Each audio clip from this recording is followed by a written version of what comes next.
ప్రియమైన 10th class విద్యార్థినీలకు శుభ ఆశీస్సులను తెలియజేస్తూ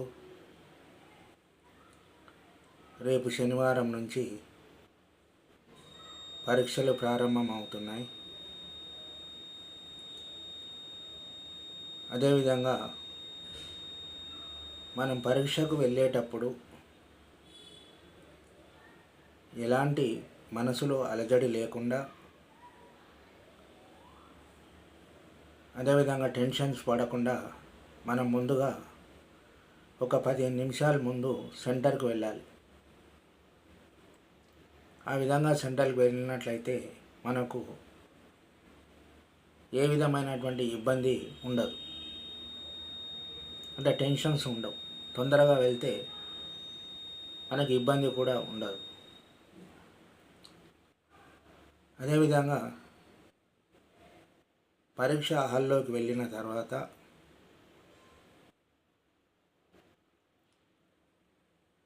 మనం ఇన్సులేటర్ పేపర్ ఇస్తాడు. పేపర్ ఇచ్చిన తర్వాత ఆ పేపర్ను ఫస్ట్ క్వశ్చన్స్ ఏమున్నాయో చదవాలి. అంటే చదవకుండా ఏది పడితే అది రాయొద్దు. క్వశ్చన్ను మంచిగా అర్థం చేసుకొని నీకు వచ్చిన ఏ ఆన్సర్ అయినా సరే మొట్టమొదటగా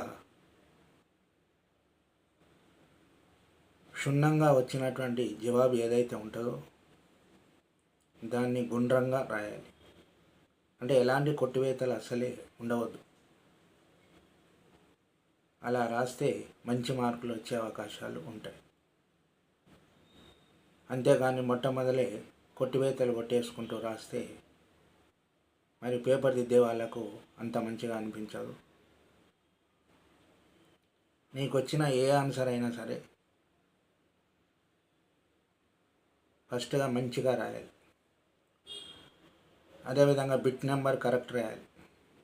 సెక్షన్ వేసి అదేవిధంగా క్వశ్చన్ నెంబర్ కరెక్ట్ రాసినట్లయితే వాళ్ళకు అర్థమవుతుంది. కరెక్షన్ చేసే వాళ్ళకు మంచి మార్కులు ఇస్తారు. మరియు మనం లైన్గానే రాయాలని ఏమీ ఉండదు. నీకు ఏ బిట్లో ఏ సెక్షన్లో నీకు కరెక్ట్గా ఆన్సర్ వస్తుందో అది తప్పనిసరిగా రాయాలి. అంతేగాని లైన్గా రాయాలనో లేకపోతే ఎక్కడ పడితే అక్కడ రాస్తే ఏ క్వశ్చన్ రాస్తే మార్కులు వేస్తారో లేదో అనే ఆలోచన అస్సలు ఉండవలసిన అవసరం లేదు. నీకు ఏ జవాబు వచ్చినా సరే మనం రైటింగ్ మాత్రం గుండ్రంగా రాయాలి. అక్షరాలు మంచిగా అర్థమయ్యేటట్లు రాయాలి. ఆ విధంగా రాస్తే మరి చూసేటటువంటి వాళ్ళకి మంచిగా ఉంటుంది. మార్కులు కూడా మంచిగా వస్తాయి. మనం ఎన్నో క్వశ్చన్లు వస్తుంటాయి దాంట్లో. మరి ఆ క్వశ్చన్లో నీకు మంచిగా ఏదైతే వస్తుందో దాన్నే ఫస్ట్ రాయాలి మొదట. అట్లా రాస్తే మన లోపల కూడా ఒక ఆత్మవిశ్వాసం అనేటటువంటిది కలుగుతుంది. అరే నాకు ఈ ఆన్సర్ వచ్చింది, మంచిగా రాసిన తర్వాత నెక్స్ట్ ఆన్సర్ కూడా నేను మంచిగా రాస్తాను అనేటటువంటి ఆలోచన మన లోపల కలుగుతుంది. అందుకోసం మనం క్వశ్చన్ను ఫస్ట్ మొదట అర్థం చేసుకోవాలి. కొంతమంది ఏం చేస్తుంటారంటే క్వశ్చన్ వేరే ఉంటే ఆన్సర్ వేరే రాస్తుంటారు. అలా కాకుండా ప్రశ్నను మంచిగా అర్థం చేసుకొని ఒక్కసారి కాకపోతే 2 సార్లు చదివి అర్థం చేసుకొని జవాబును మంచిగా రాయాలి. మంచిగా రాస్తే మనకు మార్కులు ఖచ్చితంగా వస్తాయి. అంతేకాని వేరే వాళ్ళ ఏం చెప్తుంటారో అవి చూసి రాయాలనే ఆలోచన అసలు ఉండొద్దు. ఎందుకొరకంటే మనం నేర్చుకున్నాం కాబట్టి మన కరెక్ట్ అని అది తెలుసు కాబట్టి మనం నేర్చుకున్నదే రాయాలి. అట్లా కొంతమంది మోసపోతుంటారు. అంటే నేను రాసేది కరెక్టో కాదు, పక్క వాళ్ళు రాసేది కరెక్టు అనే ఆలోచన ఉంటుంది. అది కాకుండా నీవు నేర్చుకున్న జవాబు ఏదైతే ఉంటుందో అది తప్పనిసరిగా మంచిగా రాయాలి.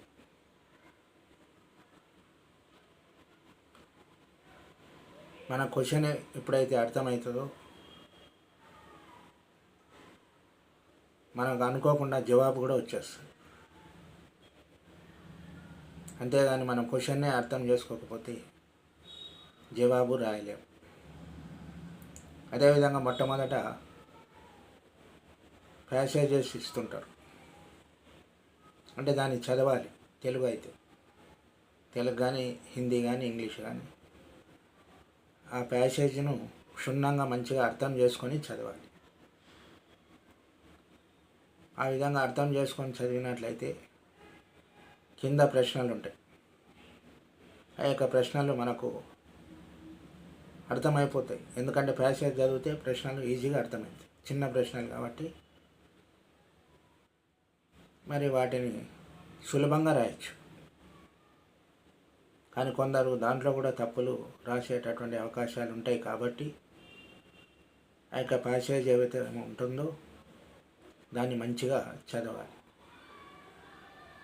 చదివి మంచిగా అర్థం చేసుకొని ఆ యొక్క క్వశ్చన్స్కు జవాబులు రాయాలి. మరి ఒక్కొక్కసారి ఏం చేస్తుంటారంటే ఇంకో ప్యాసేజ్ ఇస్తారు, దాంట్లో క్వశ్చన్స్ తయారు చేయమని ఇస్తారు. అంటే దాంట్లో ప్రశ్నలు తయారు చేయాలి. అది కూడా ఈజీ. ఇంకొకసారి ఏమవుతుందంటే మళ్ళీ ఆన్సర్లే రాయమంటారు. అంటే ఫస్ట్ బిట్ ఎట్లా ఉంటుందో సెకండ్ బిట్ కూడా అట్లా ఇస్తారు. అంటే దీన్ని బట్టి ఏమర్థమైందంటే మనకు ప్యాసేజీని తప్పనిసరిగా మంచిగా అర్థం చేసుకొని చదవాలి. చదివితే వాళ్ళు ఎలాగా ఇచ్చినా కూడా మనం రాయగలుగుతాం. అంతేగాని మనం ప్యాసేజీని చదివి మంచిగా అర్థం చేసుకోలేకపోతే రాయలేం. ఆ తర్వాత పద్యం ఇస్తుంటాడు. పద్యంలో ఫస్ట్ లెసన్, థర్డ్ లెసన్ ఏవైతే ఉంటావో, నేను తెలుగు టీచర్ని కాబట్టి చెప్తాను. ఆ యొక్క పద్యాలు ఫస్ట్ లెసన్, థర్డ్ లెసన్ ఖచ్చితంగా నేర్చుకోవాలి. పోయమ్స్, పద్యాలు దాంట్లోకి వెళ్ళి తప్పనిసరిగా వస్తాయి. పువ్వు పెట్టిన గుర్తున్నటువంటి పద్యాలు ఏవైతే ఉంటావో తప్పనిసరిగా వచ్చే అవకాశాలు ఉంటాయి. అలాగే 11వ లెసన్ కూడా భిక్ష, 3 లెసన్లు నేర్చుకుంటే తప్పనిసరిగా వస్తాయి.